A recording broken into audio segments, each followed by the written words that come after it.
I grew up in a town that's very much Texas. There's a lot of open space, but it's also close to the Metroplex. So I grew up in a very happy medium of country and city. She was about 3, and she was watching this frog that had jumped up on the porch, and she says, "Jump into my arms, I want to hold you."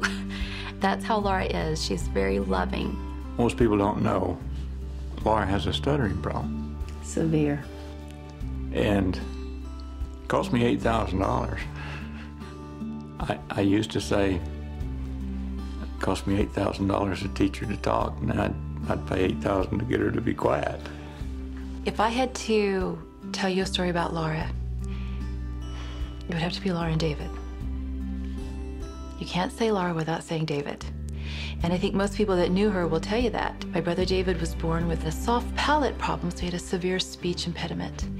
And as he was growing up, you couldn't understand what he was saying, but Laura could. She became his interpreter, and she would tell us what he said. And then he would agree that was what he said. They shared a lot together, went through a lot together. She was always there for him, especially, you know, in school when people made fun of him and stuff like that because he was different. I think it made it easier for those who didn't know David that well, who had a hard time understanding him when he spoke. It made them feel comfortable in being around him. It was like, oh, it's okay.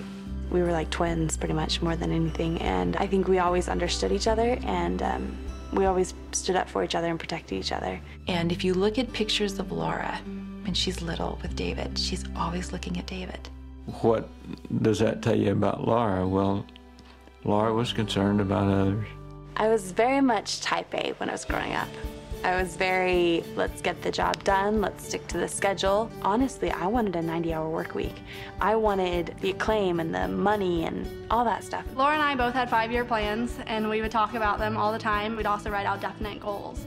College, you know, raise a family, get married. For her, go on a mission. I have 3 brothers that are just older than me, and they taught me a lot. Whenever they would achieve something, immediately I wanted to achieve it. They got a science award. I don't even like science, and all of a sudden I was like, I'm gonna get that award, you know? And as I watched my brothers read the scriptures, I wanted to read the scriptures, and I watched them get off missions. I knew what I was gonna do. I was gonna go to BYU, I was gonna go on a mission, and it was very, just like a steady path. And then I went on my mission, and my life began to change. I think it's obvious that I am a very results-driven person. I mean, after 3 days in the mission field, I was really mad at myself that I couldn't speak Spanish. Like, duh, it's just me, it's who I am.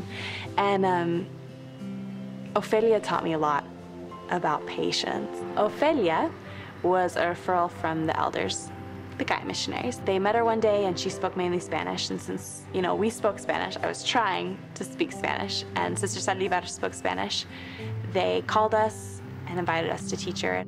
Cuando vengan a la iglesia van a poder sentir esa paz, ese espíritu.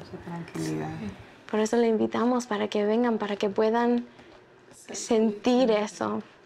Sí, yo sé. I could pick out 5 words maybe. I said sí 3 times, and that was our whole conversation. But I got to see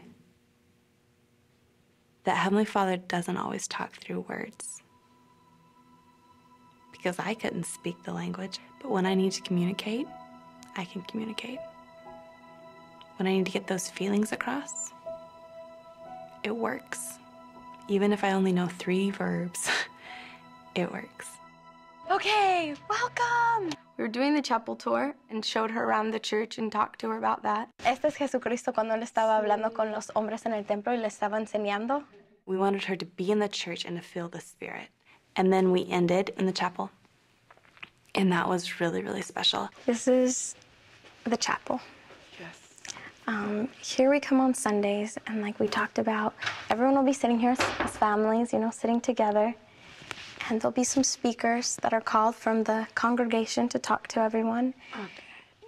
Pero la parte más importante es cuando nosotros participamos de la Santa Cena. Sí. De la sacramental. Because that's what it's all about. The door closed behind us, and there was this peace, like this, the Spirit was there so strong. I looked at Ofelia, I was like, is she feeling this? It just like surrounded us. We walked inside, and you can't not know that that's the house of God. We can feel it. I love the peace. ¿Cómo se siente usted ahora? Something inside me is like pressure me like this. Mi corazón está, pero no apretado que duele. Es algo que no cabe adentro. Something inside, like I feel like it's too big for me. And like,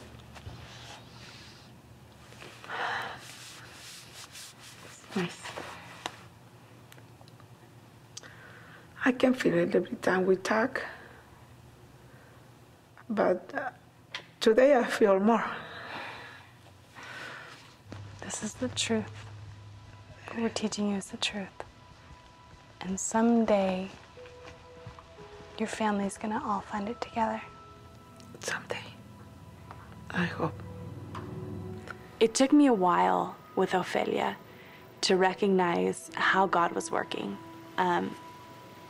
Because we would have an incredibly spiritual meeting and I would be like, oh, this was it. She's ready to be baptized. And then it didn't happen. And for a while, I wondered, was it me?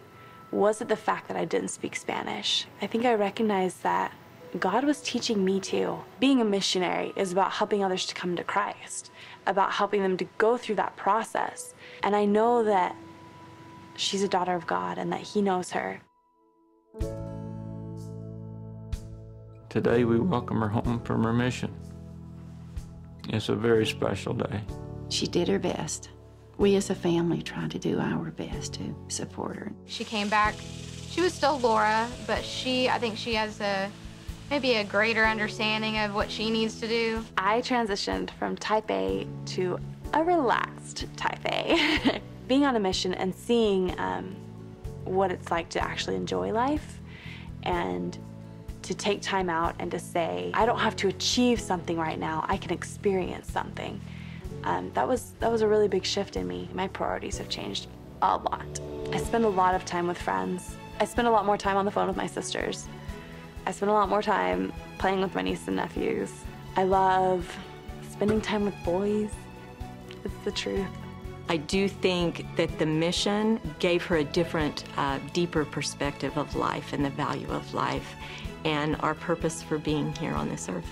I don't have to know where I'm gonna be in 3 years or 5 years because wherever God's gonna get me is good enough for me, and it's less about the end result and more about like developing myself as a person, and I am so much more fulfilled now. I feel happy.